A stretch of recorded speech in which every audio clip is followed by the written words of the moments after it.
हो ऋचा जी, जाता। आजम भाई कह रहे हैं कि साहब दुकान ही बंद करवा देती हैं आप। जब माल बिकना ही नहीं है, किसी को खरीदना ही नहीं है, तो दुकान खोले क्यों?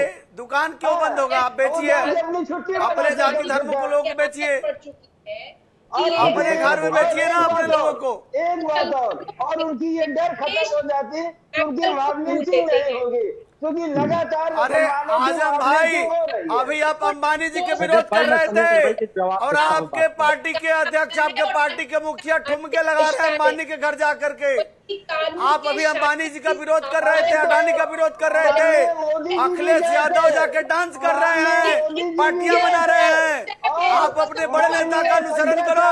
महोदय भी गए थे, आचार्य जी, माननीय मोदी जी भी गए थे, माननीय शंकराचार्य भी गए थे। अब आप क्या कहना चाहेंगे? भाई शंकराचार्य, अरे तू दुनिया जानता है कि शंकराचार्य धर्मगुरु हैं। अडानी का धर्मगुरु कोई मौलाना तो नहीं होगा, तो जाएंगे ही शंकराचार्य, क्यों नहीं जाएंगे? फरहान, मेरा ये मानना है कि धर्म को पालन, आ रहा हूं ऋचा जी, आ रहा हूं एक बार फरहान के पास। फरहान, मेरा ये मानना है कि जो व्यक्ति अपने धर्म का जैसे पालन करना चाहे वो पालन कर सकता है। अगर एक आदेश आया है तो मुस्लिम समाज को भी 2 बार सोचना चाहिए कि नहीं साहब, अगर कोई आदेश आया है इस पर सेटल डाउन कर लो। कोई भी चीज आए उसका इतना रिएक्शन करना क्या ये भी गलत नहीं है? अगर कहा गया कि नहीं साहब आप नेम प्लेट लगा दीजिए, तो आप कहते साहब लगा दी।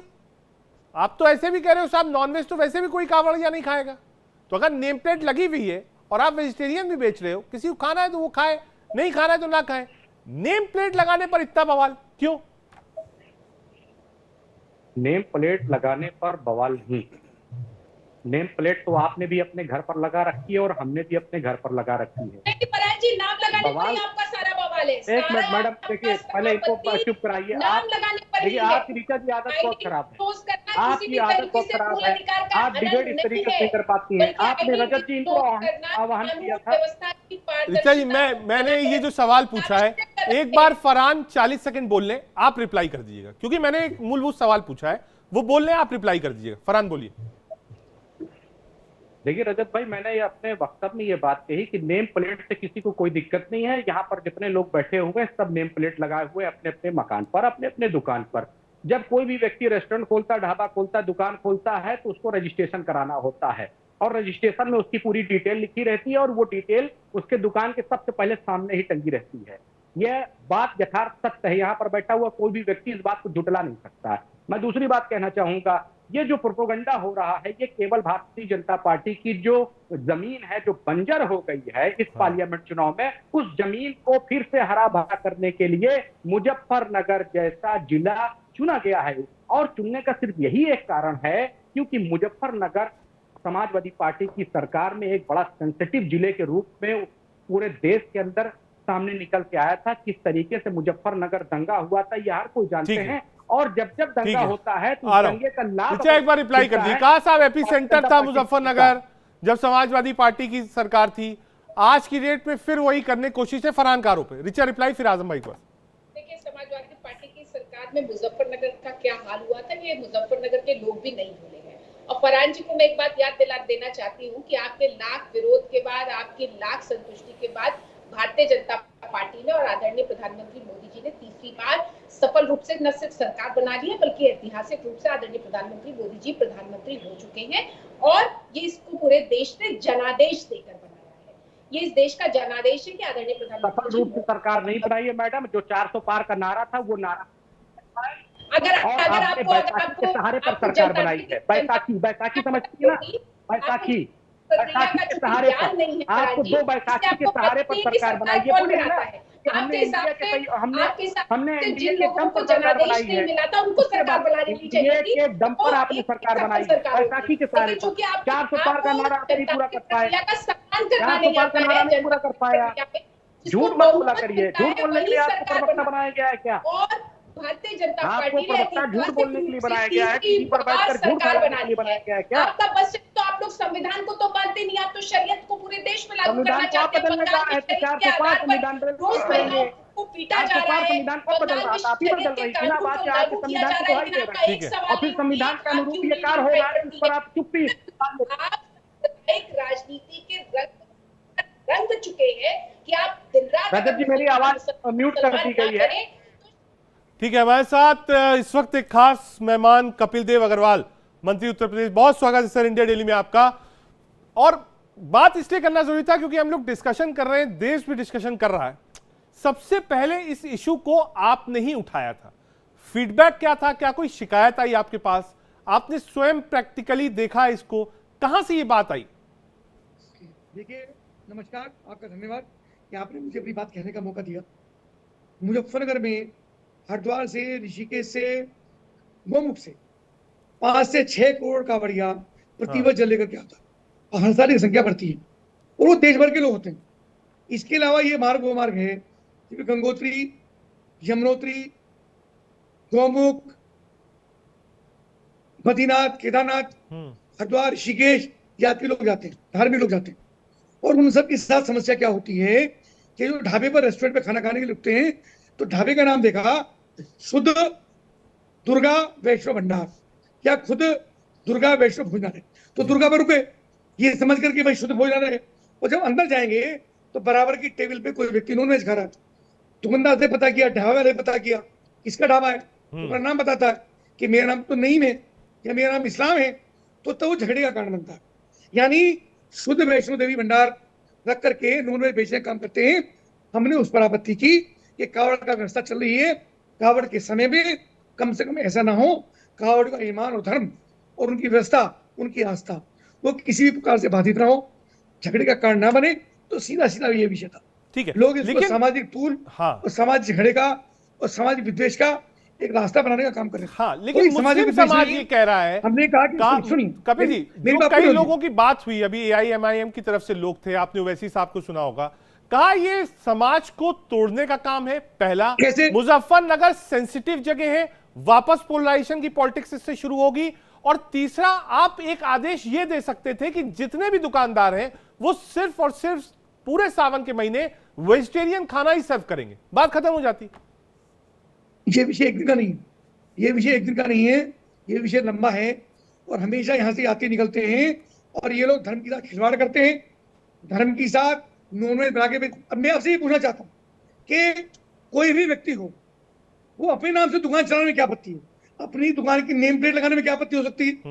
कोई व्यक्ति, मेरा नाम कपिल देव है और अगर मेरा रेस्टोरेंट है तो मैं लिखता प्रोप्राइटर कपिल देव अग्रवाल। मैं इसको सही मानता हूं। मैं आपका नाम नहीं लूंगा, आपके रेस्टोरेंट चलाएंगे। और कोई दूसरा व्यक्ति है, नहीं, मैं इस पक्ष में, आप जब एयरपोर्ट भी जाते हैं तो आपको अपना आधार दिखाना पड़ता है, बिल्कुल ठीक बात है, मैं इस पक्ष में हूं कि नाम लिख देना चाहिए। लेकिन मुस्लिम समाज कह रहा है साहब हमको ही क्यों कॉर्नर किया जा रहा है? सबको कहा गया, मुस्लिम को नहीं कहा गया। मुस्लिम को भी कुछ लोग आपत्ति कर रहे हैं, मुस्लिम समाज के लोग आपत्ति नहीं कर रहे हैं। केवल मुस्लिम को नहीं कहा गया, सबको कहा गया है कि सब अपनी दुकान के नाम लेंगे, अपनी पहचान रखें, एक बात। और दूसरा विषय ये है कि हिंदू देवी देवताओं के नाम से नाम रख करके नॉन वेज परोसने का काम ना करें। ठीक है, जिनको नॉन वेज परोसना है वे अपने नाम से अपनी दुकान चलाएं। इसमें कई धर्म गुरु थे, उन्होंने एक एंगल और उठाया है। उन्होंने कहा साहब मुस्लिम्स अगर अपने घर में है, भले ही वो वेजिटेरियन बेच रहे हो, चिप्स बेच रहे हो, बिस्किट बेच रहे हो, लेकिन हो सकता है वो अपने घर से नॉनवेज खाने के बाद दुकान पर आ रहे हो, या दिन में लंच में नॉनवेज खा रहे हैं उसके बाद वेज बेच रहे हो। देखिए साहब, हमारे घर में तो ये व्यवस्था है, आपके घर में भी होगी। तो नॉनवेज खाने वालों के तो घरों के अंदर एंट्री, हमारी माताएं, हमारी पत्नियां, हमारी बहनें जो नॉन वेजिटेरियन होते हैं उनके घरों में अपने बर्तनों में खाना भी नहीं खिलाते। समझ अच्छी तरह, इतनी मर्यादा घरों के अंदर रहती। उनकी भावना का सम्मान करिए, सारे विषय को पॉलिटिकल एंगल मत दीजिए।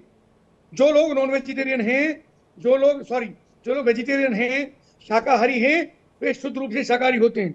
बहुत लोग ऐसे हैं जो प्याज और लहसुन भी नहीं खाते, तो उनकी भावनाओं का भी सम्मान आप करिए। उनकी भावनाओं का सम्मान करने के लिए ये विषय इसके अंदर आया है। ठीक है, एक सवाल और था कपिल दास, लोगों ने कहा, चाहे वो अखिलेश यादव हो, ओवैसी हो, पॉलिटिकल पार्टीज, कहा साहब बाई इलेक्शन है उत्तर प्रदेश में, इसीलिए वापस मुजफ्फरनगर को एपिसेंटर बनाया जा रहा है चुनाव जीतने के लिए। देखिए, ओवैसी जी को तो हमेशा युवाओं को दिग्भ्रमित करने का एजेंडा उनका है। हाँ, हमेशा युवाओं को दिग्भ्रमित करना, उनको मोटिवेट करना, उनको धर्म के साथ केवल जोड़े रखना। वो शिक्षा की बात नहीं करेंगे, वो बच्चों को इंजीनियर बनाने की बात नहीं करेंगे, लड़कियां पढ़ करके डॉक्टर कैसे बने ये बात नहीं करेंगे, साइंटिस्ट कैसे बने ये बात नहीं करेंगे, लड़कियां देश के अंदर आगे बढ़े, वो सेना में भर्ती हो ये बात नहीं करें। वो हमेशा मुस्लिम समाज के युवकों को उकसाने का, बहकाने का और उनको मोटिवेट करने का काम करते हैं। और मोटिवेशन है निगेटिव रास्ते। तो मुझे ओवैसी की बात का जवाब नहीं देना है, मुझे उन 6 करोड़ कांवड़ियों की भावनाओं का सम्मान करना है जिनको इस प्रकार की दिक्कतें होती हैं। एक भी व्यक्ति के साथ अगर इस प्रकार की दिक्कत होती है तो प्रशासन को उसको समेटना भारी होता है। इस घटना से, इस योजना से समाज के अंदर वैमनस्य खत्म होगा, समाज के अंदर सद्भाव बढ़ेगा, आपस में प्रेम बढ़ेगा और किसी प्रकार की गलतफहमी आपस में नहीं। ठीक है, एक सवाल और आपसे जाते जाते, लोगों ने यहां तक कहा कि साहब कई ऐसे ढाबे हैं जहां पर मुस्लिम लड़के काम करते हैं, कहा इस आदेश के बाद उन मुस्लिम लड़कों की नौकरी जा रही है। नहीं, किसी नौकरी नहीं जा रही, सब लोग काम करिए, किसी को आपत्ति नहीं है, किसी को आपत्ति नहीं है, वो नाम अपना काम करिए। सवाल केवल इसकी है कि दुर्गा, वैष्णो देवी, शिव, भोले, राधा रानी, इनके नाम से ढाबे खोलें और ढाबे खोल के नॉनवेज बेचें, ये नहीं चलेगा। वे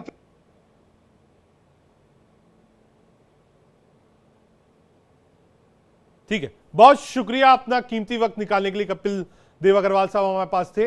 वापस चलते हैं अपने पैनल की तरफ।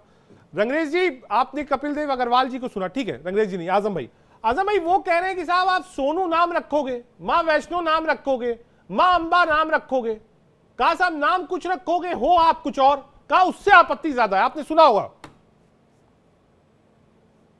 महोदय को सुन रहा था, मैं ये जानना चाहता हूँ क्या मंत्री महोदय ने जो बातें ये कही हैं कि माँ वैष्णो ढाबा, शिवालय ढाबा और इस तरह के ढाबा मुस्लिम समाज चला रहा है, कोई 2-4 एग्जाम्पल उनके पास है क्या? खाली ये जुमलेबाजी के लिए वो कह के निकल लिए, इसके तथ्यात्मक जानकारी होनी चाहिए। अगर यकीनन इस तरह का काम है तो वो गलत है, आप इस तरह की चीजें नहीं कर सकते हैं। अगर किसी धार्मिक प्रतीक, किसी भगवान के नाम पे आपको चलानी है तो इस बात का आपको क्लियरेंस तो देना पड़ेगा, इस बात से हम सहमत हैं। लेकिन मंत्री जी इस बात से सहमत नहीं है कि ये तथ्य है, ये तथ्यात्मक है नहीं, ये झूठा आरोप है और यही आरोप लगा के इस तरह के कानून पास कराने की कोशिश की गई है। दूसरी बात मैं आपसे बार बार कह रहा हूँ, क्या अगर किसी मुस्लिम दुकानदार की मॉब लिंचिंग हो जाएगी उस दरमियान तो शासन प्रशासन किसको जिम्मेदार? ठीक है, रिचा एक बार रिप्लाई दे दीजिए। कहा साहब कोई तथ्य हो, कोई एग्जाम्पल्स हो वो बताइए। कहा साहब मॉब लिंचिंग हो जाएगी तो उसकी जिम्मेदारी कौन लेगा? रिचा रजत जी, क्योंकि समाजवादी पार्टी को किसी भी तथ्य को और कानून को मानना नहीं है।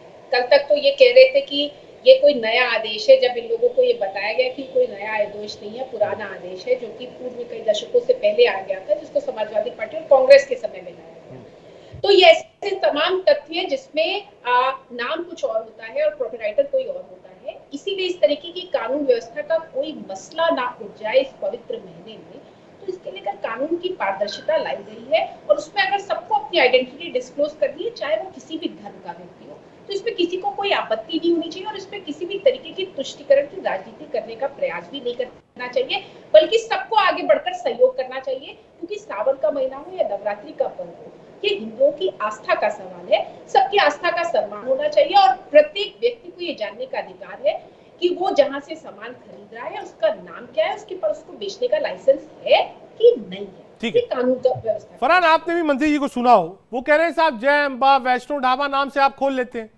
ये गलत है। कहा जो आइडेंटिटी है बताइए उसको। फरहान, मैंने मंत्री जी को बड़ी गंभीरता से सुना और मैंने उसमें 2 पॉइंट नोट किया। मंत्री जी का कहना है कि हिंदू देवी देवताओं के नाम से तो खोले जाते हैं रेस्टोरेंट, मगर रेस्टोरेंट का जो मालिक होता है वो मुसलमान होता है, वहां पर नॉनवेज परोसी जाती है। ये मंत्री जी ने अपने वक्तव्य में कह दिया। मंत्री जी के पास कोई आधार इसका नहीं है। अगर आधार होता तो मंत्री जी इस पे कार्रवाई करके हम लोगों को बताते कि ये कार्रवाई में ये पकड़े गए इतने लोग और इन लोगों के खिलाफ ये कार्रवाई की गई, इनके खिलाफ ये FIR की गई, ये FIR संख्या है। अब मैं दूसरी बात कहना चाहता हूँ रजत भाई, अगर मंत्री जी साथ में ये भी कह देते तो मैं ताली बजाता और मंत्री जी का स्वागत करता बयान का, कि मंत्री जी कहते हैं कि जो लोग शैलेश जी एक बार रिप्लाई दे दीजिए इनका। के नाम पर कहा इसका कोई प्रमाण नहीं। शैलेश जी कोई प्रमाण है? आप कह रहे थे यूट्यूब से बहुत सारे वीडियोस है, आपने देखे हैं। शैलेश क्या प्रमाण कर रहे हैं कि केवल झूठ बोलते हैं, वो झूठ का कोई प्रमाण। शैलेश जी एक बार बता दीजिए, कोई प्रमाण हो तो बताइए। फरहान को चाहिए। फरहान जी, फरहान जी कोई झूठ नहीं बोलता। आप राजनीतिक विश्लेषक बन गए हो, यहाँ पर आप बोल रहे हो झूठ बोलते हैं। अच्छा, आपने अभी झूठ नहीं बोला। बिल्कुल नहीं झूठ बोल रहा हूँ। ऐसे सैकड़ों लोग मिले हैं कोरोना काल में मुसलमान लोग थोक करके फल बेचा है, सब्जी बेचा है। आपने पूरे देश के सामने लाइव इंडिया डेली के माध्यम से झूठ बोला। आप झूठे हो। झूठ बोला है। मैं कह रहा हूँ झूठ नहीं बोलता। मैं जो कुछ भी बोल रहा हूँ वह प्रमाण के साथ बोल रहा हूँ। ऐसे सैकड़ों लोग पकड़े गए हैं, ऐसे सैकड़ों वीडियो हैं। प्रमाणित करने आप को तैयार हो जाकर जाए।